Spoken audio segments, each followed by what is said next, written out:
गिरीश जी, धन्यवाद। आपने ये जो लिखा है कि बीजेपी तो जीत गई लेकिन नेता हार गया, ऐसा क्यों लिखा आपने? क्योंकि जिस तरह से पिछले 2.5 साल 3 साल देवेंद्र फडणवीस इस सरकार के खिलाफ लड़ रहे थे, वो गिराने के लिए, वो उसके खिलाफ जनमत संगठित करने के लिए ऐसा ही लग रहा था। और बीजेपी के लोगों की तरफ से भी और लोगों में भी, और देवेंद्र फडणवीस जी का भी बर्ताव ऐसा था कि वो अगले मुख्यमंत्री है। वो डे बिफोर यस्टरडे दोपहर को 12:30 बजे तक वही मुख्यमंत्री होने वाले थे। वो बताया जा रहा था उनकी तरफ से, डायरेक्टली नहीं होगा। उनके जो ऑफिस वाले थे, आसपास वाले, वो बता रहे थे कि अभी शाम को स्वेरिंग इन होगा सीएम का।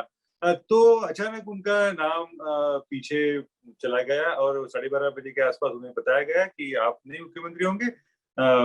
ये जो फुटीर गढ़ के नेता है एकनाथ जी शिंदे, उनको मुख्यमंत्री बनाया जाएगा।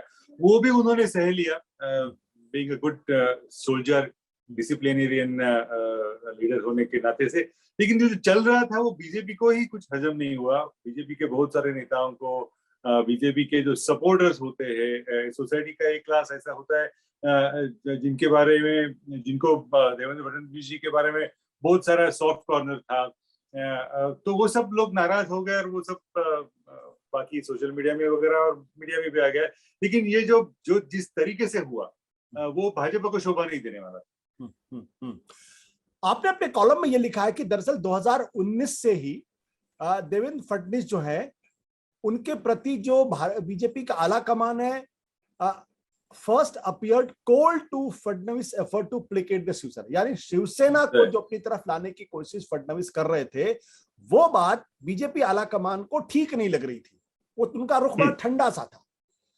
यह आपने क्यों कहा? इसका मतलब यह है कि फडणवीस या तो बीजेपी आला कमान का मूड नहीं भांप पाए, या कुछ और भी इसके पीछे था। उसमें आपको थोड़ा सा इतिहास की तरफ में लेके जाऊंगा। 2014 की जो इलेक्शन थी, असेंबली इलेक्शन थी, पार्लियामेंट्री इलेक्शन थी, तो शिवसेना भाजपा ने साथ नहीं लड़ी थी। हाँ, तो अलग अलग थे, दो पक्ष अपने अपने जो उनका जो एजेंडा है उनकी तरफ से जा रहे थे। 2014 में दोनों को पोस्ट इलेक्शन वो सब एक साथ हो गए। लेकिन उसके साथ भी शिवसेना का जो रवैया था वो बड़ा कड़वा था बीजेपी के बारे में। वो सरकार में तो शामिल हुए थे, मेट्रो का इशू हो, एनवायरमेंट का इशू हो, तो भाजपा के बड़ी आलोचना करते थे भाजपा की सरकार में होते हुए भी। तब से इन दोनों के बीच में फ्रिक्शन चल रहा था।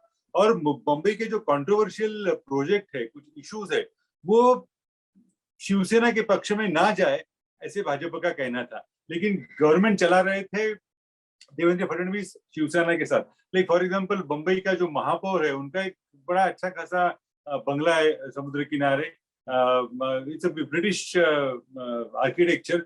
वो महापौर बंगला कहलाया जाता था। लेकिन बाला साहब ठाकरे का निधन होने के बाद शिवसेना ने मांग की कि वो इसे बाला साहब ठाकरे का मेमोरियल बनाया जाए। तो बहुत सारे लोगों ने इसको अपोज किया कि ऐसे नहीं होना चाहिए, सरकारी बंगला है।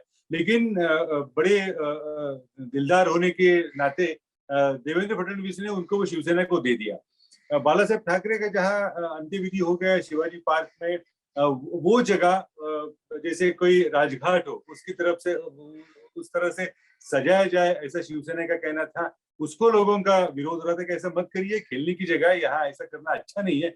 वो भी भाजपा ने नहीं सुनी, वहाँ उनके अंत्येष्टि हो गई। वो भी अभी शक्ति स्थल जैसी एक जगह हो गई है। तो बावजूद इसके कि शिवसेना बड़ी बड़ी कड़वी टीकाकार थी भाजपा की, देवेंद्र फडणवीस का रवैया ऐसा था कि चलो जाने दो, अपने पार्टनर है, उनको दुर्लक्ष्य करे, उनको संभाल के ले ले। नंबर एक। दूसरी चीज ऐसी थी कि 2014 में बीजेपी का जो इलेक्शन प्लान था वो था एनसीपी का करप्शन। और 2014 में जब सरकार नहीं बन रही थी, तो शरद पवार एनसीपी के चीफ, उन्होंने एक अच्छा सा एक ऐसा स्टेटमेंट ऑन रिकॉर्ड कर दिया था, अगर बीजेपी को कुछ संख्याओं की कमतरता रहेगी तो एनसीपी उसको सपोर्ट करेगी। दैट वाज अ बॉम्बशेल कि जिनके खिलाफ इलेक्शन लड़ा है तो उनके साथ जाना, उनके साथ गवर्नमेंट करना, it was a terrible thing for the BJP. लोगों के मन में भाजपा के बारे में बहुत नाराजगी हो जाती थी। तो उसके ये स्टेटमेंट से क्या हो गया कि शिवसेना और भाजपा का जो गठबंधन दूर दूर रह रहा था वो एकदम साथ हो गया, दोनों ने झट से गवर्नमेंट कर ली, न जाने असेंबली में एनसीपी उनको सपोर्ट करे। और उसमें से ये चीज ऐसी है, political intricacy is that Delhi election के लिए यानी कि पार्लियामेंट के इलेक्शन के लिए एनसीपी के सपोर्ट से अगर गवर्नमेंट चलाई जाए तो भाजपा के दिल्ली के नेताओं को वो चलने वाला था, दे वर ओके विद दैट।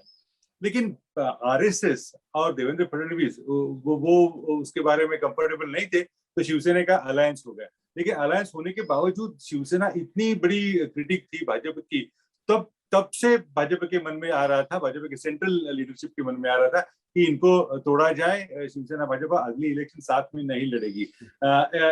एक बात दूसरी ऐसी है कि शिवसेना ऑल्सो हिंदुत्व का दावा करते थे। If you look at the history till 1990 Shiv Sena वैसे तो हिंदुत्ववादी है ही नहीं थी।